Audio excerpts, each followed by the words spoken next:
नमस्कार, स्वागत आहे तुमचं माझ्या यूट्यूब चॅनलमध्ये, ज्याचं नाव आहे स्वामी भक्ती मराठी. लवकरच नवरात्रीला सुरुवात होणार आहे. तर यावर्षी नवरात्री ही 3 ऑक्टोबरपासून सुरू होणार असून तर ती 11 ऑक्टोबरपर्यंत असणार आहे. तर नवरात्री येण्याच्या आधीच आपल्याला आपल्या घरातून या काही वस्तू घराच्या बाहेर काढायच्या आहे. तर या वस्तूंमध्ये नकारात्मक ऊर्जा ही खूप जास्त प्रमाणामध्ये असते आणि त्यामुळे आपण कितीही सेवा उपाय केल्या तरीही त्याचं फळ आपल्याला मिळत नाही. आपल्या घरातील वातावरण हे चांगलं ठेवण्याचा प्रयत्न आपण कितीही केला तरीही ते चांगलं राहत नाही. घरामध्ये सुख समृद्धी येत नाही. घरामध्ये सारखे कटकटी व्हायला लागतात आणि कितीही चांगलं वातावरण ठेवलं तरीही या वस्तूंमुळे घरामध्ये अनेक वाईट गोष्टी घडायला लागतात. माता लक्ष्मी आपल्या घरामध्ये स्थिर राहत नाही आणि त्यामुळेच आपल्याला आपल्या घरातून या वस्तू बाहेर काढायच्या आहेत. या वस्तू आपल्या घरामध्ये असल्या तर माता लक्ष्मी आपल्या घरामध्ये प्रवेश करत नाही आणि ती स्थिर राहण्यासाठी आपल्या घरामध्ये अखंड वास करावा यासाठीच आपल्याला या वस्तू घराच्या बाहेर काढायच्या आहे. तर जिथे स्वच्छता असते तिथेच माता लक्ष्मी वास करत असते आणि त्यामुळेच या सर्व वस्तू आपल्याला नवरात्री येण्याच्या आधीच घराच्या बाहेर काढायच्या आहे. तर त्या कोणत्या वस्तू घराच्या बाहेर काढायच्या आहे तर हेच आपण या व्हिडिओमध्ये बघणार आहोत. तर व्हिडिओ स्किप न करता संपूर्ण बघा आणि जे कोणी नवीन असेल या चॅनलवरती तर सबस्क्राईब करा. तर 3 ऑक्टोबरपासून नवरात्रीला सुरुवात होणार आहे आणि त्याआधीच आपल्याला या वस्तू घराच्या बाहेर काढायच्या आहे. तर यामुळे माता लक्ष्मी नाराज होईल. तसेच या 9 दिवसामध्ये माता लक्ष्मी आणि दुर्गा मातेचा आपल्या घरामध्ये वास असावा, त्यांचा भरभरून आशीर्वाद मिळावा यासाठीच. तसेच तुम्ही उपवास केले किंवा नाही केले, घट बसवले किंवा नाही बसवले तरीही आपल्याला या गोष्टी करायच्या आहेत. तर यामुळे घरामध्ये सकारात्मक वातावरण राहील आणि वाईट वस्तू घरामध्ये नकारात्मकता पसरवतात. तर या गोष्टी का काढायच्या आहेत तर बघा, या 9 दिवसामध्ये आपण देवीच्या 9 रूपांची पूजा सेवा करणार आहोत आणि आपल्या कुलदेवीचीही खूप सेवा करायची आहे. तर ती आपली कुलदेवी आपल्या कुळाचं रक्षण करत असते. संकटांवर मात करण्याची ताकद ती आपल्याला देत असते. घरामध्ये जे सुख दुःख येतात तर ते आपल्या कुलदेवीच्या आशीर्वादाने येतात. तिची सेवा आपल्याला करायची आहे. आपण या 9 दिवसामध्ये जी सेवा करणार आहोत तर त्याचं फळ मिळण्यासाठी या 9 दिवसामध्ये आपल्याला संपूर्ण घर स्वच्छ ठेवायचं आहे.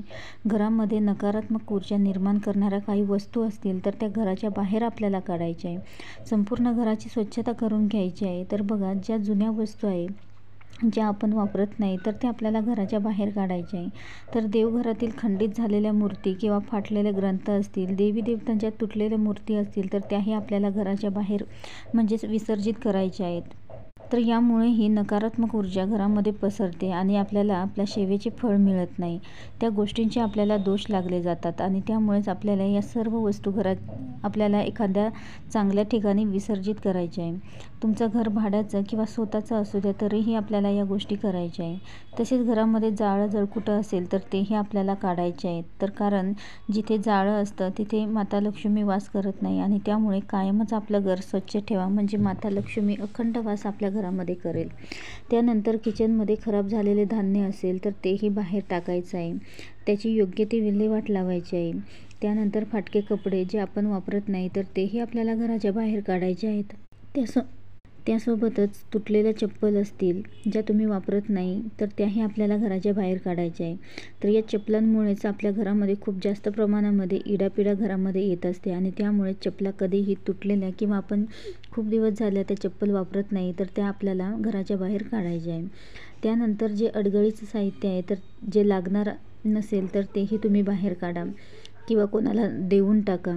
तुटलेल्या काचा, आरसा, फ्रेम तर या सर्वही आपल्याला घराच्या बाहेर काढायच्या आहे. त्यानंतर घराच्या मुख्य दरवाजा, तर यातूनच वाईट आणि चांगल्या गोष्टी आपल्या घरामध्ये येत असतात. तर तो जर तुटलेला असेल किंवा आवाज येत असेल तर तो व्यवस्थित करून घ्या, नीट करून घ्या.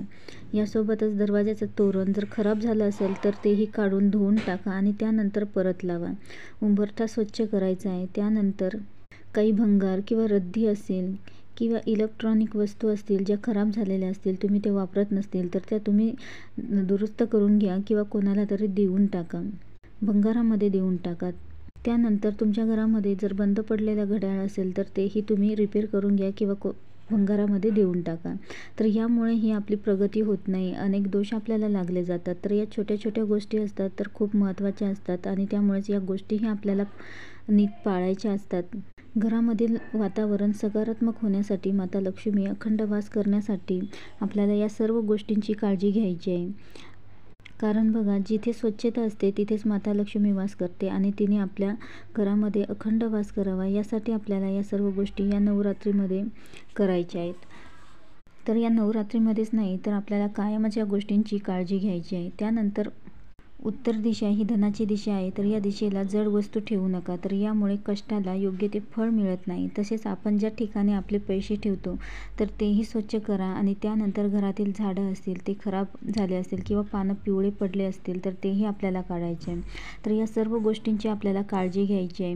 तर या नवरात्रीतच नाही तर आपल्याला कायमच आपल्याला या गोष्टींची काळजी घ्यायची आहे, पण नवरात्रीमध्ये आपल्याला जास्तीत जास्त काळजी घ्यायची आहे.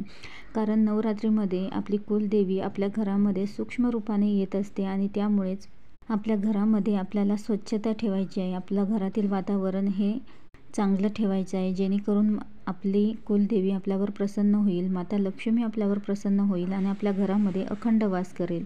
तर अवश्य या सर्व गोष्टींची नीट काळजी घ्या आणि या सर्व गोष्टी आपल्या घराच्या बाहेर अवश्य काढा.